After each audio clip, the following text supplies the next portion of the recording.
Bonjour tout le monde, bienvenue à ce nouveau webinaire. On va parler d'un sujet d'ultra actualité, le changement climatique, qu'on a intitulé Comment protéger la santé des salariés face aux nouveaux risques. Et ce matin, pour m'accompagner, j'ai deux invités, Daniel Lombard de l'entreprise Legrand et Flore, qu'on a déjà reçu de chez Verbatim.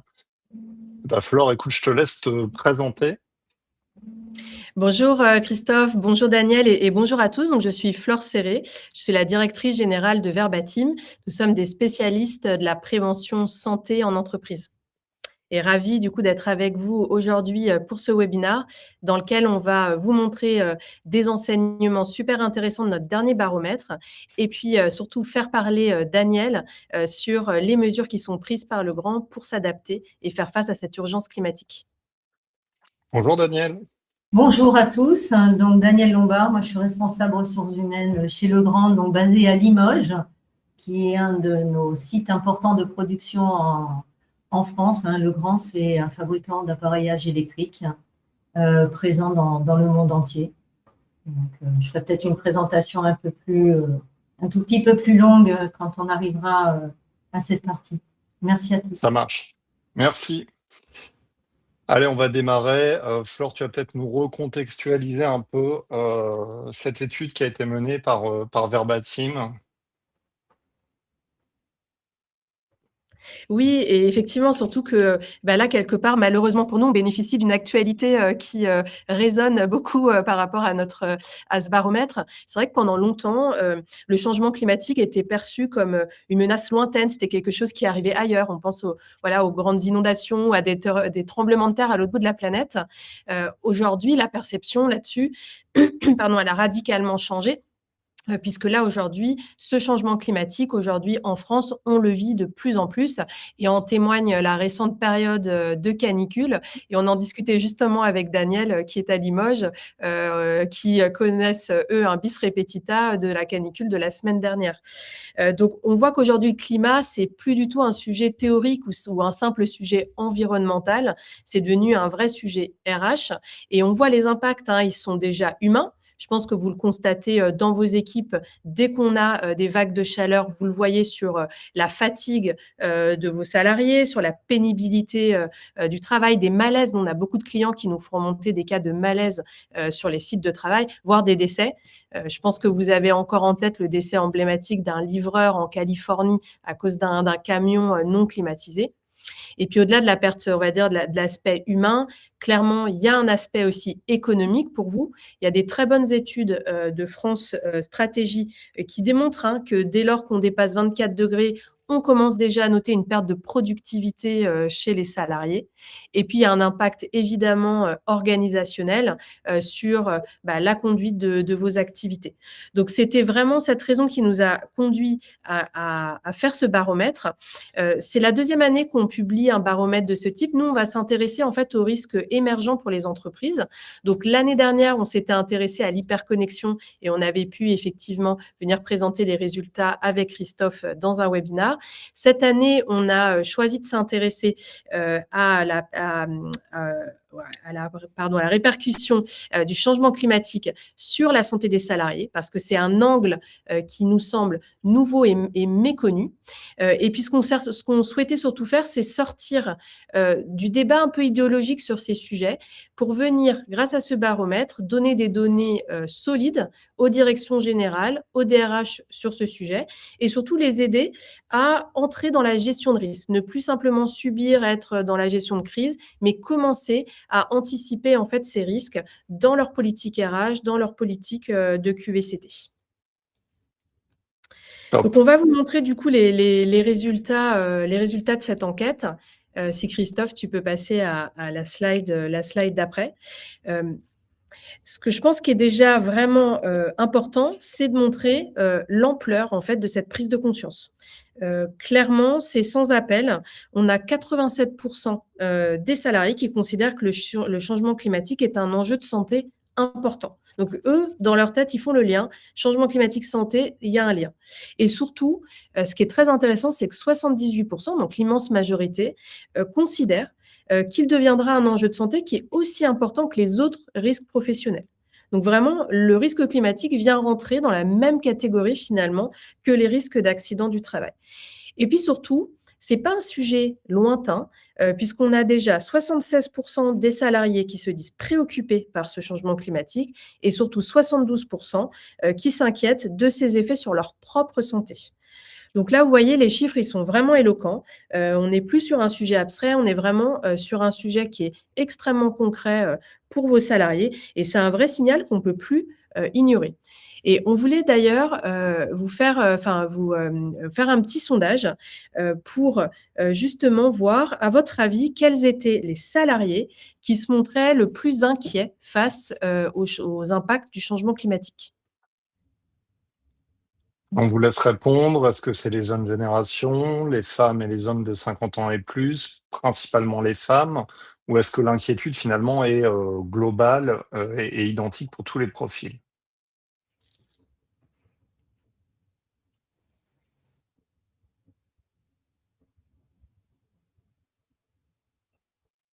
J'ai hâte de voir les résultats.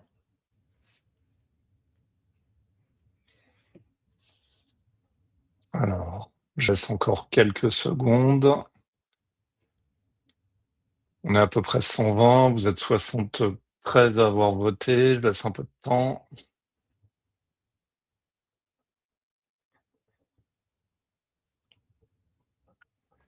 Alors, fin du vote, hein. Qu'est-ce que ça donne? Alors, selon vous, en majorité, les jeunes générations, et puis en deuxième, inquiétude globale. Alors, c'est Ah, très rigolo parce que ça stigmatise, hein. non, mais moi, je partage cette intuition et j'ai été la première surprise par les résultats de notre baromètre. On a été vraiment étonnés et par l'ampleur, mais surtout par l'homogénéité des réponses, de cette prise de conscience. En fait, contrairement à ce qu'on pourrait imaginer, là, tu peux peut-être montrer du coup la slide suivante. En fait, l'inquiétude face au changement, hein, climatique sur la santé, ça se limite pas à certaines catégories de salariés. C'est pas une préoccupation uniquement, des jeunes générations, ni même des métiers plus exposés.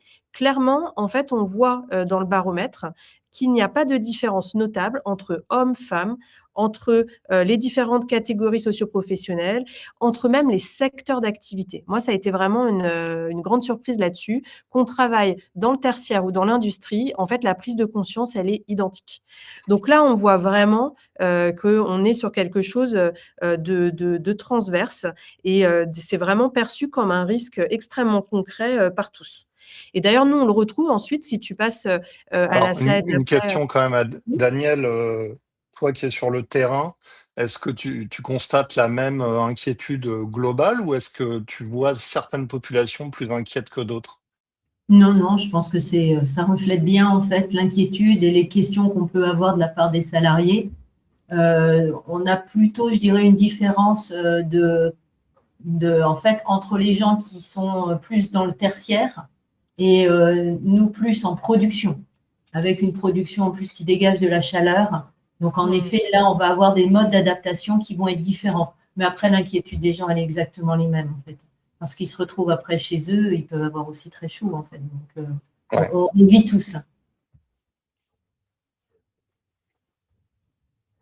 C'est clair et si et justement, donc là, vous voyez les résultats et en fait, ce qu'on constate, alors c'est écrit petit, mais globalement, l'idée, c'est de vous montrer que finalement, sur 10 sur cette échelle, finalement, il y a très peu de différence entre, les générations, entre, l'industrie, les services. On est vraiment, en fait, sur des niveaux de prise de conscience, quasiment, en fait, au même niveau.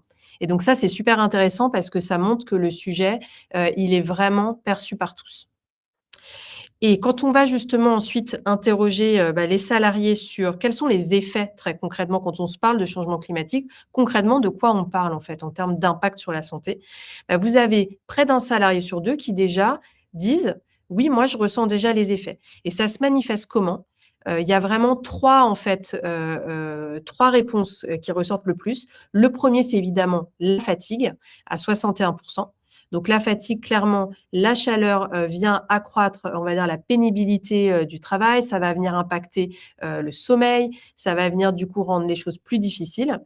La deuxième chose, c'est effectivement la pénibilité des conditions de travail.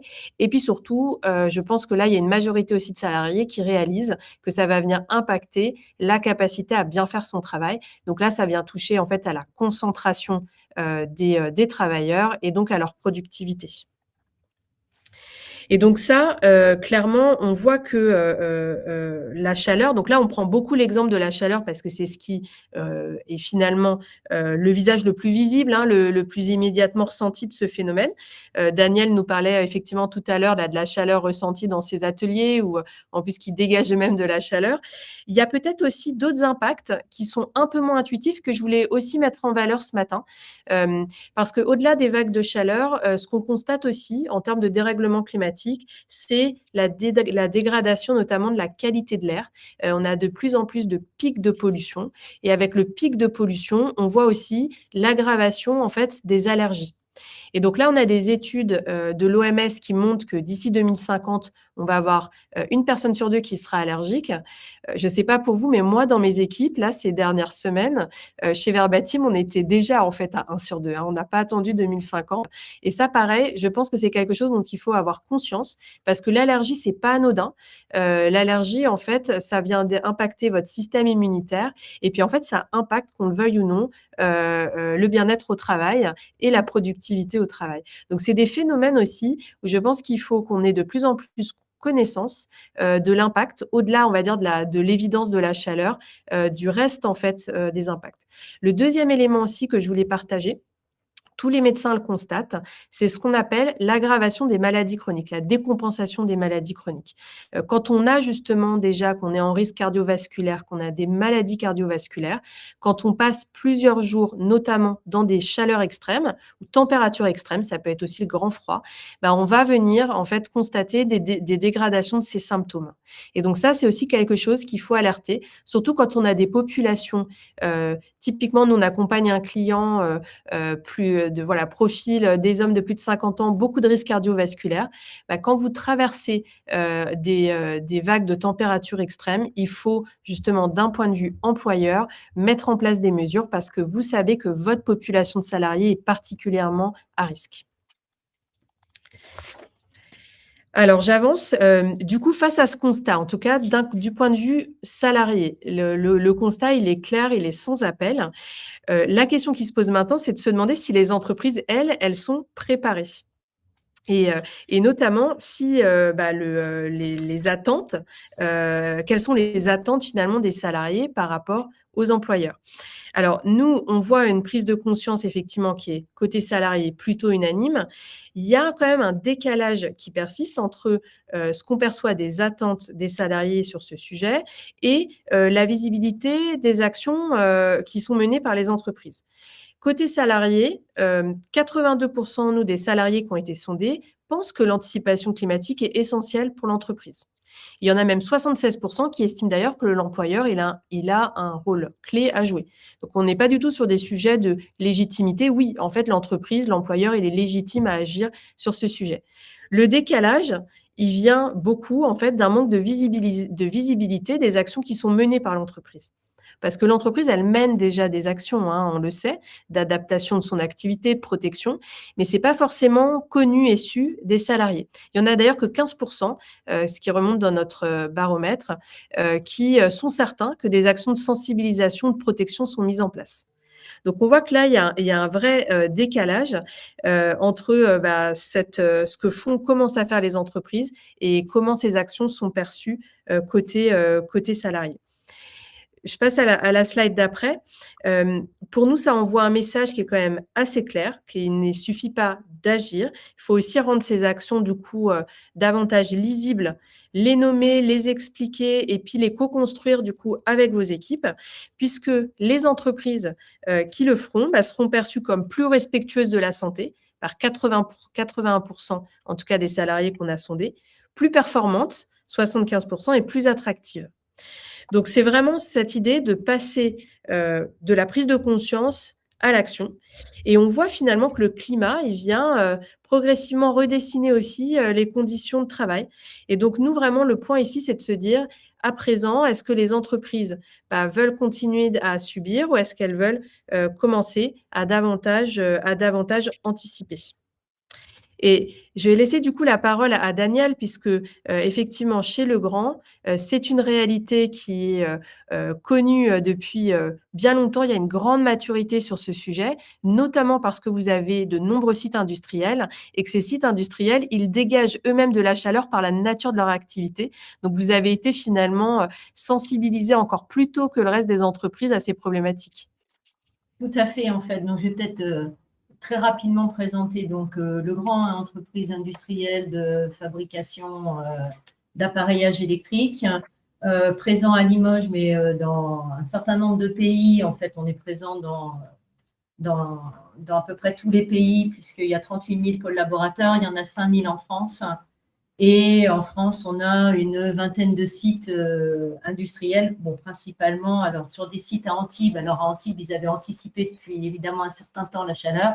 Un peu moins sur nos sites industriels de Normandie, où c'était, bon, on est un peu plus, il y a 20 ans, la question se posait nettement moins. Donc, voilà, moi, je suis basée à Limoges. Donc, en fait, bon, la sécurité, c'est quand même un point essentiel, la sécurité, la santé. Donc, que ce soit en fait tous ces thèmes autour de la sécurité dans son global et aussi bien évidemment donc la partie en fait santé au moment de forte chaleur. En fait, depuis 2004, alors vous vous souvenez la canicule de 2003.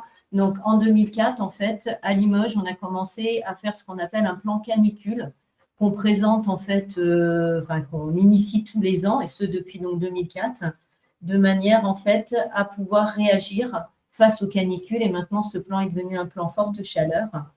Tous les ans, on le représente et on travaille avec, en l'occurrence, c'était le CHSCT, la CSSCT maintenant, de façon à pouvoir améliorer, continuer à partager et puis à progresser dans ce plan.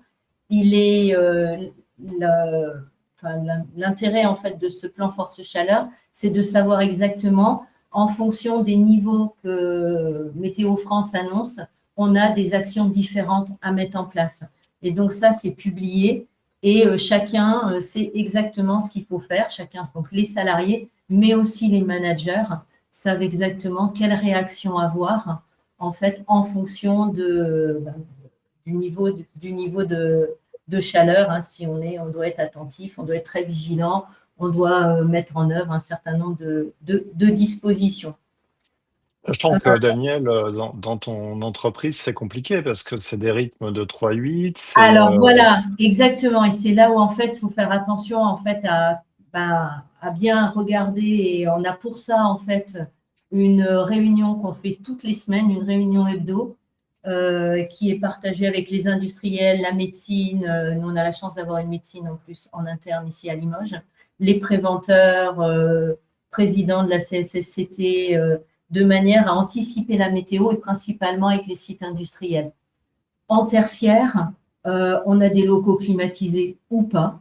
En l'occurrence, moi, le mien n'y est pas. Mais on a fait en sorte quand même de pouvoir améliorer la qualité de vie en mettant des stores brise-soleil à l'extérieur, en changeant nos vitres, en faisant en sorte de pouvoir peut-être modifier nos horaires, embaucher plus tôt, avoir des salles climatisées, enfin voilà. Et puis, il y a surtout le télétravail qui est possible quand on est mieux chez soi qu'au bureau. On a quand même des endroits qui sont climatisés.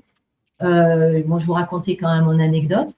On a à Limoges la direction des systèmes d'information, la DSI. À un moment donné, quand il y a eu la canicule très très forte qui a duré en fait il y a une semaine et demie, 15 jours, à un moment donné, il a fallu quand même privilégier la clim des serveurs plutôt que la clim dans les bureaux en fait. Donc, on peut aussi y avoir à un moment donné des décisions à prendre. Mais en effet, on a aussi l'enjeu dans la partie industrielle. Alors, pour expliquer, nous, Legrand, on fabrique de l'appareillage électrique. Principalement, c'est de l'injection plastique. L'injection plastique, ça consiste en quoi? Ça consiste en fait à faire fondre de la matière plastique. Je résume, faire fondre de la matière plastique et l'injecter. Autrement dit, c'est un process qui dégage énormément de chaleur. Ce qui veut dire qu'en fait, nous, on a des ateliers où il fait très, très bon en hiver, hein, mais où il fait très, très, très chaud et proche de sources de chaleur très importantes en été. Donc là, et en 3-8. Donc, autrement dit, c'est très compliqué d'aménager des horaires, puisque autant vous pouvez embaucher plus tôt quand vous êtes en une équipe, ce qui est notre cas, par exemple, dans notre logistique de production ici à Limoges, autant en 3-8, ce n'est pas possible. Malgré tout, quand on arrive dans des certains niveaux de canicule et principalement orange et surtout quand on est en vigilance rouge, dans ce cas-là, on a pris une décision, c'est de supprimer l'équipe d'après-midi, d'éviter que les gens travaillent de 13h à 21h.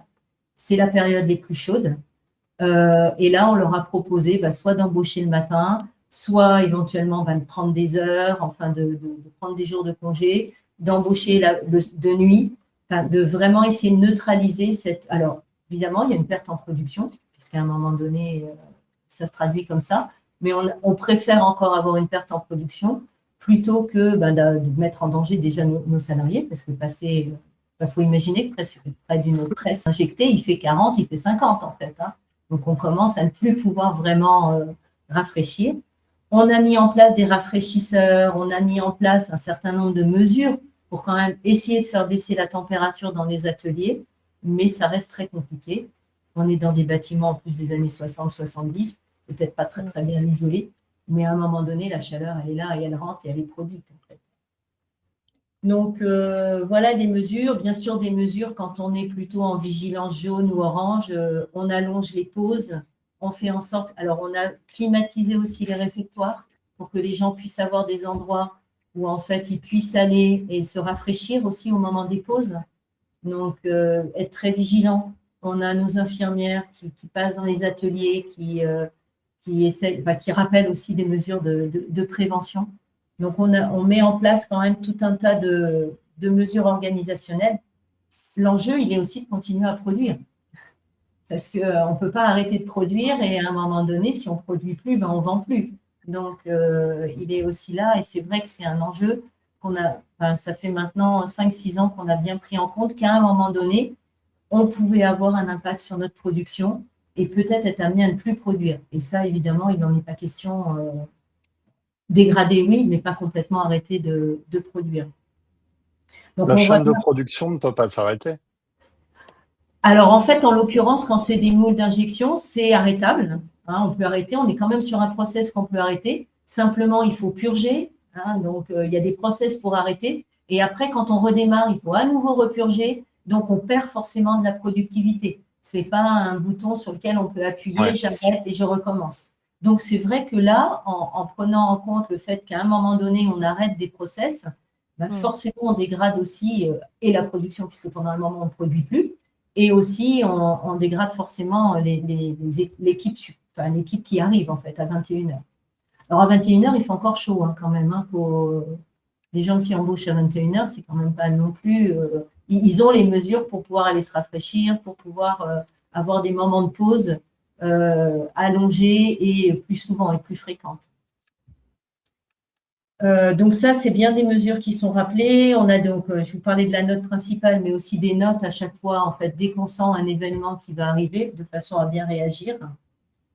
Et malgré tout, en fait, vous avez parlé, Flore, en fait, de malaise. On a vu augmenter nos accidents du travail, nos accidents bénins, avec quand même des malaises, parce qu'à un moment donné, on a des populations fragiles, nos médecines du travail les connaissent, et leur demande de prendre plus de précautions, peut-être de ne pas venir, enfin, voilà, essayer de faire en sorte qu'on ne mette pas en danger, en fait, les salariés, principalement en production. Est-ce qu'il y a des réflexions qui sont mises en place sur l'avenir, puisqu'on sait que ces vagues de chaleur vont augmenter, donc j'imagine que c'est un projet d'entreprise à part entière. Alors oui, tout à fait. En fait, hein, on a déjà on a une feuille de route RSE, on en a notre 6e feuille de route, avec comme objectif aussi d'atténuer notre impact en fait sur le climat et de limiter nos émissions de gaz à effet de serre. Donc ça, c'est plutôt la contribution de Legrand, enfin ou plutôt la non-contribution ou la contribution à atténuer l'impact d'un industriel sur le climat. Après, climatiser des ateliers qui produisent de la chaleur, c'est compliqué. voilà, c'est un peu un non-sens en fait. C'est comment faire en sorte, on a bien sûr mis en place de plus en plus en fait de presses à injecter, non plus en fait, enfin, le process en lui-même fait de la chaleur, mais faire des moules plutôt et des presses à injecter électriques, donc de façon déjà aussi à être moins contributeur. Et puis, on essaye aussi de rénover nos bâtiments en permanence, d'isoler, d'avoir aussi des endroits où on peut avoir plus de ventilation, mettre en place. Alors, on a peint les skydomes pour pouvoir aussi avoir moins d'entrée de chaleur, mis en place des rafraîchisseurs, de la ventilation, ouvrir, fermer les skydomes, enfin voilà, faire en sorte que cette chaleur, elle s'évacue. Mais à un moment donné, le process en lui-même crée de la chaleur, en fait. Donc, c'est vrai que c'est vraiment quelque chose d'assez compliqué. Donc, et essayer aussi, parce que dans nos ateliers, il n'y a pas que des process qui produisent de la chaleur, il y a aussi des process qui sont plutôt des machines d'assemblage. Donc, de ne pas les mettre dans les mêmes endroits, enfin, cloisonner de façon aussi, évidemment, à faire en sorte qu'il y ait des endroits où on puisse travailler, des endroits où on est plus à l'abri. Donc voilà, essayer de s'adapter au maximum en fait et en même temps protéger les salariés. C'est des questions qui reviennent tous les ans en CSSCT. Alors je dirais qu'il y a 15 ou 20 ans, on avait le problème de la neige parce qu'on est en région où il neigeait et les gens se posaient des questions pour venir. Maintenant, au moins, on est tranquille de ce côté-là, il n'y a plus de neige. Mais par contre, on a la chaleur en été, donc voilà, on a basculé sur sur d'autres risques. Alors, le grand, on l'a dit, ça fait… Oui, si, on a fait aussi une note parce qu'il y a aussi la question des vêtements de travail. Ouais. Il faut savoir évidemment que quand on travaille sur des process industriels qui peuvent être dangereux, on doit mettre des gants, on doit mettre des manchettes pour se protéger quand on change les moules. On doit avoir des vêtements évidemment qui sont protecteurs, des chaussures de sécurité. Et en fait, on a essayé aussi de faire en sorte qu'il y a tout le monde ne sont, enfin, tous les ouvriers en fait, tous les gens en production n'approchent pas en fait forcément de machines dangereuses. Et auquel cas, on a un peu assoupli notre code vestimentaire pour autoriser, j'irai à venir dans des vêtements un peu plus légers, ainsi qu'en tertiaire pour messieurs les bermudas. Ça a été un débat en fait. Pourquoi mesdames peuvent venir en jupe et messieurs pas en bermuda? Donc, on en est à essayer de regarder, alors je ne dirais pas qu'il y a des débats sur la longueur du Bermuda, mais en fait, voilà à peu près, essayer de faire en sorte que les gens puissent venir quand même dans des vêtements un peu plus allégés, en fait. Mais tout en étant, en fait, avec des vêtements en sécurité. Parce qu'il y a des moments donnés, on ne peut pas intervenir comme ça sur nos machines et prendre le risque d'être brûlé. Il y a peut-être un business à ouvrir de combinaisons rafraîchissantes à l'avenir. Je pense que ça va se développer. Oui. Alors, on cherche, en fait, on a trouvé, en fait, des serviettes rafraîchissantes. Donc, en effet, on en a doté aussi les gens qui sont plus proches, de façon à pouvoir se rafraîchir. Et puis, évidemment, aller dans des zones un peu plus fraîches, se rafraîchir à des moments donnés. Quand on augmente le nombre de pauses, c'est aussi pouvoir rejoindre un point de pause et le réfectoire qui est climatisé.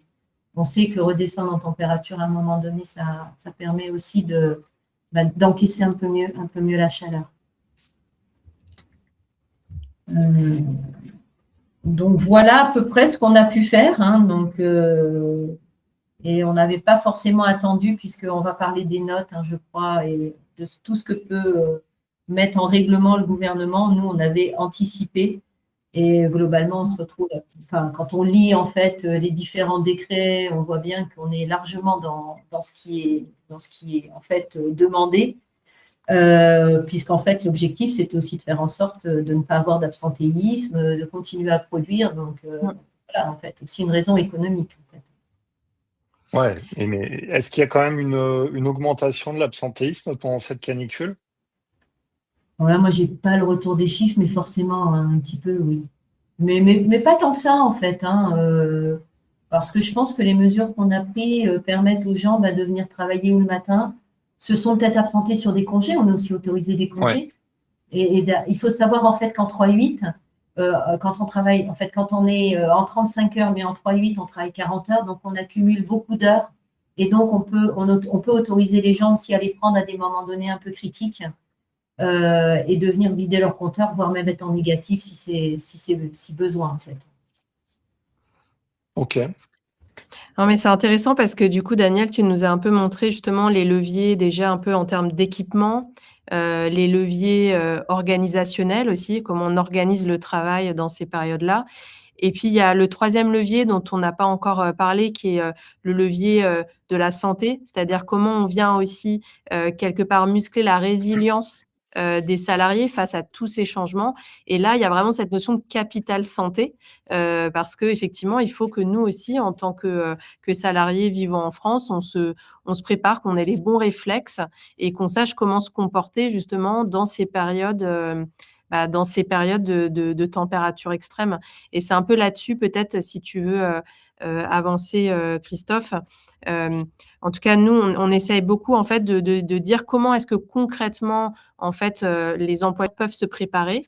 On l'a vu, il y a effectivement ces leviers organisationnels, ces leviers d'équipement, mais il y a aussi ce levier un peu de comment je viens sur le long terme mieux équiper quelque part, mes salariés, sur le plan de la santé pour pouvoir faire face et être finalement plus résilient face à ces épisodes qui, viennent impacter en fait le corps, l'esprit, des salariés. Et là-dessus en tout cas, côté Verbatim, nous, on assiste un peu sur trois types d'interventions. Il y a un premier volet vraiment de sensibilisation. Donc là, en tout cas, nous, on le promeut via notre programme qui s'appelle Coup de chaud sur notre santé. Et l'objectif, c'est un e-learning. Mais l'objectif, c'est encore une fois de venir, non pas avoir un discours catastrophique sur ces épisodes-là, parce que c'est notre nouvelle réalité, mais c'est plutôt de se dire, on le sait en fait, qu'on va être exposé de plus en plus fréquemment à ce type d'événement et avec des intensités de plus en plus hautes. Donc, comment on se prépare? Quels sont les bons réflexes quand on a des vagues de chaleur? Quels sont les bons réflexes quand justement il y a des vagues de froid? Quand il y a des inondations à répétition? Et c'est vraiment d'aller venir finalement outiller le salarié avec ces bons réflexes, de comprendre ce qui se passe. Le deuxième point, c'est, comme je le disais, il y a vraiment en fait les salariés qui sont finalement le plus exposés, ce sont les salariés qui sont déjà en fait avec des maladies chroniques. Et on sait que ça vous concerne tous parce que dans nos entreprises, c'est au moins 25% de vos salariés, hein. Quand on parle maladie chronique, c'est le diabète, c'est les maladies cardiovasculaires, hein. Et là, c'est hyper important pour ce type de salariés d'avoir conscience que dans ces épisodes un peu extrêmes, hein, qui viennent vraiment fatiguer le corps, d'avoir justement des bons réflexes sur ces maladies. Donc typiquement, quand on est en risque avec des maladies cardiovasculaires, ça va sans dire que de limiter l'activité physique, limiter l'effort, c'est pas juste un beau conseil, c'est en fait critique. Et ça, je pense aussi que c'est quelque part, il y a le rôle, ce que peut mettre en place l'entreprise, mais il y a aussi quelque part de l'éducation et comment aussi nous, en tant que Français, salariés, on met aussi en place les bonnes choses dans notre quotidien pour faire face et mieux vivre finalement ces épisodes. Alors, Et puis, il j'irai y a un le peu plus dernier. loin, Ouais, Flore, parce que vas-y. j'ai vu un reportage d'un médecin urgentiste qui revenait justement sur la période de canicule et le nombre de décès qu'il y a eu en région parisienne. Et la question qui était posée par un journaliste était de savoir si c'était uniquement des seniors qui avaient été impactés et qui étaient décédés. Et en fait, non. C'est toutes les Mmh. couches de la population et beaucoup plus de jeunes qu'avant, parce que on a vu des jeunes aller faire des footings sous 40-45 degrés, qui sont morts en fait d'un AVC indirectement, sans symptômes préalables. Donc c'est vraiment une question d'éducation, même au niveau des plus jeunes qui se croient souvent protégés par rapport aux Oui, autres, immunisé. Mmh. immunisés. Donc c'est vraiment un problème de société aujourd'hui globale. Il y a vraiment une éducation complète à faire par rapport à ces sujets. En fait, tu as raison, Christophe, c'est un peu l'idée de sortir de la banalisation. En Ouais. fait, une canicule, c'est pas banal pour le corps. D'ailleurs, on entend des médecins comparer 5 jours de canicule, c'est, quasiment autant d'efforts qu'un marathon, pour certains. Et en fait, je trouve que ça, c'est une image un peu forte à garder, c'est-à-dire que quand on est sur ces épisodes-là, en fait, on ne peut pas faire semblant, c'est-à-dire, ce n'est pas anodin. Ça a un impact sur le corps et donc il faut, s'adapter et il faut se protéger. Effectivement, moi, je prends l'exemple souvent du coup de chaud. le coup de chaud, on dit souvent ça: «J'ai eu un petit coup de chaud» ou «Protège-toi, j'ai peur que tu aies un coup de chaud». En fait, le coup de chaud, dans 25 % des cas, ils sont létaux, en fait, hein. Enfin, on peut en mourir. Ouais, Et donc c'est vraiment aussi important de se dire que, aujourd'hui, on passe dans une autre réalité, sur ces sujets-là et qu'il faut pas les prendre à la légère. Et pareil, je reviens sur le sujet, des allergies, de la pollution. Quand on est en pic de pollution, pareil, je pense qu'on n'est pas habitué, on n'a pas encore les bons réflexes. Quand on voit en Asie, la plupart des pays d'Asie ou même d'Amérique, par exemple, la ville de Mexico est très sensibilisée au sujet de pollution et donc quand on a des pics, toute la population se protège, mettent des masques, évite de sortir à certaines heures, ils ont commencé à acheter des purificateurs d'air, enfin et donc il y a vraiment en fait cette prise de conscience qui est déjà là, dans d'autres pays. Nous, en France, on prend un peu le sujet, voilà, ça nous semble un peu exotique. Or, les pics de pollution, Heu clairement, ça vient, en fait, affaiblir notre système immunitaire. Donc c'est pas des effets spectaculaires, mais par contre, on a vraiment des effets sur la santé à long terme et donc là, pareil, je pense que c'est effectivement important collectivement, c'est pas que le rôle de l'employeur. C'est pour ça que nous aussi, on insiste sur le rôle, d'éducation pour les salariés, de se dire: «En fait, face à cette nouvelle réalité, qu'est-ce que moi je peux mettre en place? Quels sont mes leviers?» Et il y a quelqu'un dans le chat qui parlait, d'éco-anxiété. C'est un des meilleurs moyens justement quand on connaît ses leviers d'action, c'est un des meilleurs moyens de sortir justement de cette anxiété, de ce fatalisme. Il n'y a pas de fatalisme. L'être humain s'est toujours adapté. Il faut juste savoir un peu, quelles sont les bonnes actions à mener pour pouvoir s'adapter à ces nouvelles réalités pour nous. top. Bon, on revient, tu as parlé Daniel, hein, des obligations réglementaires. Qu'est-ce que ça t'inspire, c'est l'instruction ministérielle de mai, les enjeux clés là du plan santé au travail 2026-2030? Est-ce que déjà c'est pas, un peu tard de s'en inquiéter maintenant? Est-ce que c'est pas juste une réaction politique? Alors là, moi, j'aurais pas d'opinion sur le sujet. Tout ce que je sais, c'est que nous, on a commencé il y a longtemps parce que tout simplement, en fait, je parlais des premiers plans canicule 2004. Donc, on le fait. Alors, je ne sais pas si on le fait que pour protéger la santé des salariés. C'est aussi une entreprise. L'entreprise, elle n'est pas philanthropique. On le fait aussi pour pouvoir continuer à produire. Mais on le fait quand même pour protéger la santé de nos salariés, en fait. Donc, alors, ce plan canicule, il est, si je reprenais ce qu'on a fait en 2004, il est très, très embryonnaire. Mais il n'empêche qu'on l'a amélioré à chaque fois. Et je peux vous dire, pour avoir été pendant 6 ans la présidente de la CSSCT, chaque présentation, en fait, de ce plan canicule, puis forte chaleur, c'est important. On a changé de terme parce que c'est pas seulement, on s'est adapté aussi à Météo France, mais on s'est aussi dit que c'est pas parce qu'on n'est pas en canicule qu'on n'est pas en forte chaleur. On a à chaque fois avec nos élus, parce que c'est bien de travailler aussi avec les représentants du personnel, ils amènent aussi leurs idées. Et donc, on a amélioré, on a augmenté, on a bien communiqué auprès des managers. Et quand on voit arriver le décret de mai 2025, en l'occurrence, quand on le lit, il concerne surtout en plus les gens qui travaillent à l'extérieur, en fait. Mais malgré tout, on se dit, bon, bah oui, d'accord, mais en fait, nous, on y est, en fait. Et là, c'est exactement ça, quand j'ai relu les instructions ministérielles, voilà, on n'a pas attendu. Mais c'est très bien que les politiques le fassent, mais on ne les a pas attendus parce qu'on a aussi, l'employeur, il est quand même responsable de la santé de ses salariés, en fait. Et on l'a vraiment pris par cet angle. Et cette santé, ça fait partie du domaine de la sécurité en règle générale. Le moteur, en fait, chez Legrand, c'est on arrive en bonne santé, on repart en bonne santé le soir, en fait. Donc ça, c'est vraiment un point important.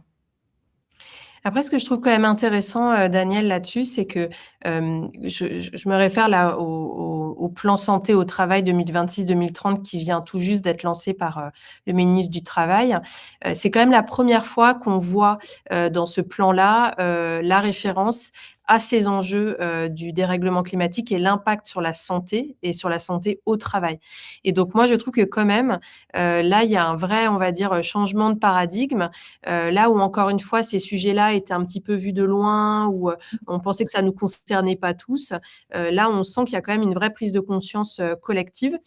Et je trouve que l'instruction même ministérielle de mai, qui est venu compléter effectivement cette loi, et je crois que quelqu'un dans le chat en reparlait, de ce décret-là de mai 25, hein, qui vise à protéger les travailleurs contre les risques de chaleur, parce que ça reste, en tout cas en France, le péril numéro 1. Cette instruction, elle a au moins le mérite de donner un guide un peu plus clair pour les entreprises, parce qu'au moins, c'est vraiment maintenant axé sur justement les codes de Météo France qui vient dire est-ce que c'est orange, rouge, et ça permet finalement à tout le monde d'avoir les mêmes standards. Complètement, mais je suis tout à fait d'accord en fait. C'est vrai que comme on était assez en avance, on n'est pas en fait en train de se dire, on court pas après la note ministérielle, c'est sûr, puisqu'en fait, si je montrais en fait notre note, c'est exactement ça quoi en fait. Elle reprend vraiment, on a vraiment les codes et on reprend ça de façon à ce que ça soit aussi très clair pour les managers et très clair pour les salariés. Donc et on recommunique en fait. Chaque fois qu'on annonce, on repasse dans notre intranet interne, attention, etc. Et les mesures de prévention, on les rappelle bien, parce qu'en effet, chacun est responsable de sa santé aussi. Et finalement, c'est un nouvel angle parce qu'en fait, dans les plans de continuité d'activité ou même dans le DOERP qui vient justement analyser un peu les risques de l'entreprise, cette dimension du risque climatique, c'était jusqu'à présent, je pense, beaucoup analysé du point de vue de l'impact sur l'activité. Et en fait, là, je trouve ce qui vient un peu changer, c'est qu'il y a cette prise de conscience qu'il faut aussi l'analyser sous l'angle de la santé des salariés. Et ça, c'est un petit peu nouveau. Et du coup, il faut vraiment analyser finement où sont mes sites de travail, quel est le profil de mes salariés, à quoi sont-ils réellement exposés. Et on voit que les réponses ne sont pas les mêmes d'une entreprise à une autre. Nous, on accompagne une entreprise, par exemple, dans l'ouest de la France. Dans l'ouest de la France, un des périls, ce n'est pas forcément les vagues de chaleur. Par contre, on a un des périls clés, c'est les UV. Et l'augmentation en fait des cancers de la peau pour tous les travailleurs qui travaillent en extérieur. Et donc ça, c'est typiquement quelque chose qui n'est pas forcément si connu que ça. C'est un des cancers. Le cancer de la peau, c'est celui qui a le plus augmenté en 30 ans. Donc c'est vraiment, en tout cas, un péril, un risque dont il faut avoir connaissance. Et là, pareil, il n'y a pas de meilleure solution que le dépistage. Enfin voilà, c'est le dépistage cancer de la peau. C'est vraiment quelque chose qui est du coup hyper concret, hyper tangible et qui permet justement d'avoir un levier d'action à long terme face à ces changements.